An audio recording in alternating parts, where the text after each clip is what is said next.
ఇప్పుడైతే ఒక ప్యారలల్ వ్యవస్థ, అది జగన్మోహన్ రెడ్డి ఉన్నా లేకున్నా, అది ఇంకొక 100 సంవత్సరాలైనా కానీ ఆ సచివాలయ వ్యవస్థ, ఆ సచివాలయాలు అనేది జగన్మోహన్ రెడ్డి గారు ఏర్పాటు చేసినది, అవి జీవితకాలం ఉండే సిస్టమ్. సో దానిలో ఏ విధంగా సబ్సిక్వెంట్ గవర్నమెంట్స్ వాడుకుంటాయి లేదు అనేది వాళ్ళ ఇష్టం.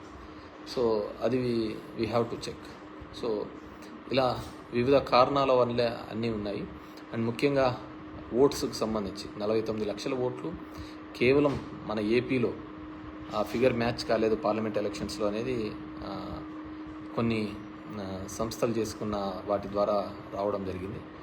79 సీట్లు దేశవ్యాప్తంగా ఈ విధంగా అవకతవకలు జరిగినాయని కూడా జరగడం జరిగిందన్నమాట. సో దాని మీద పూర్తిగా కూడా ఒక ఎంక్వైరీ జరగడమో లేకుంటే ఇంకో పద్ధతి ద్వారా వస్తేనే తప్ప వాటిని మనము కరెక్ట్గా చెప్పలేము. ఎవరో చెప్తున్నారు ప్రజలు ఆశపడి మోసపోయినారట. మనిషిని బతికిచ్చేదే ఆశ. సో ఆశ పడ్డంలో తప్పు లేదు, అది నెరవేరుస్తారా లేదా అనేది తర్వాత ఇట్స్ వాళ్ళ ఇదన్నమాట.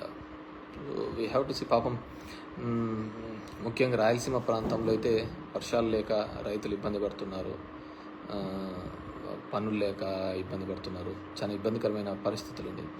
ఎందుకంటే కొన్ని గ్రామాలలో తాగునీళ్ళకు కూడా ఇబ్బంది కలిగే, ఎందుకంటే వాటర్ టేబుల్ పడిపోతుంది, వాటర్ టేబుల్ బాగా డౌన్ఫాల్ అవుతుంది. We have to see. Pawan Kalyan గారికి ఇప్పుడు తీసుకున్నారు Panchayati Raj ministry, it is challenging. ఆయన కూడా నేను విన్నాను, ఇక్కడ బ్లీచింగ్ పౌడర్ ఇది లేదు, దీనికి ఇది లేదు అని చెప్పేసి కూడా వినడం జరిగింది.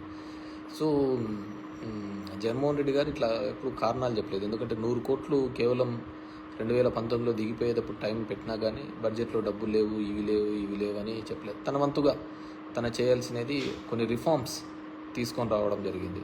ఇప్పుడు మెడికల్ కాలేజ్ కావచ్చు, పోర్ట్స్ కావచ్చు, హాస్పిటల్స్ కావచ్చు, స్కూల్ ఎడ్యుకేషన్ కావచ్చు,